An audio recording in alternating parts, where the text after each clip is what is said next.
పౌలు గారి యాతన ఆయన పడుతున్న బాధ, ఆయన ఏడ్చుచూ చెప్తున్నటువంటి సంగతి ఏంటంటే, క్రీస్తు స్వరూపం మీ యందు ఏర్పడే వరకు నాకు ప్రసవ వేదన కలుగుతుంది. నాకేమి ఏర్పడుతుంది? ప్రసవ వేదన కలుగుతుంది. గలతీయులకు రాసినటువంటి పత్రికలో నుండి గలతీయులకు రాసినటువంటి పత్రిక 4:19 చదువుకున్నట్లయితే,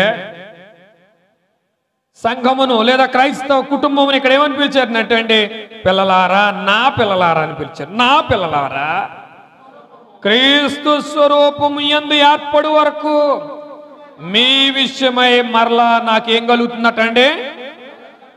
ఇది క్రీస్తు ప్రభు యొక్క జీవితం విషయంలో చెప్పబడుతున్నటువంటి సంగతి. నా పిల్లలారా, నా పిల్లలారా, క్రీస్తు స్వరూపం మీ యందు ఏర్పడు వరకు మీ విషయమై మరలా నాకు ప్రసవ వేదన కలుగుతున్నదే. మీ విషయమై ప్రసవ వేదన కలుగుతుంది.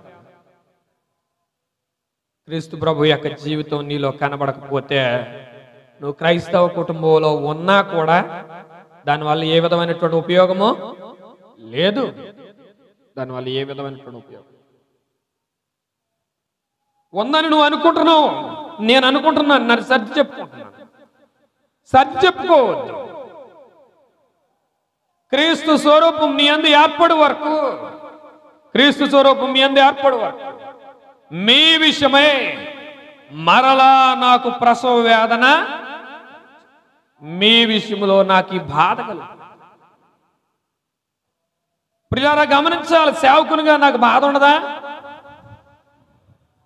మీరు క్రైస్తవ కుటుంబంలోనికి చేర్చబడిన తర్వాత, మీరు క్రైస్తవ కుటుంబం యొక్క అనుమతులన్నింటినీ పొందిన తర్వాత, వాటి విషయంలో మీరు నిర్లక్ష్యం కలిగి ఉంటే సేవకునిగా నాకు బాధైనా బాధ కాదు.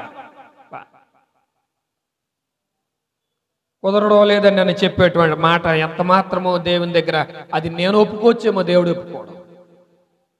అది నీ గుణాన్ని సూచించటం లేదు. నీ గుణం ఏంటి? సమస్తాన్ని విడిచిపెట్టి నువ్వేం చేయాలి? ముందు దేవుని వైపు చూడాలి. అబ్రహాము, అయ్యా నేను నీకు చూపించేటువంటి దేశానికి నువ్వు వెళ్ళు అని అన్నప్పుడు అబ్రహాముని దేవుడు, నేను నీకు చూపించే దేశం వెళ్ళు అని అన్నాడు.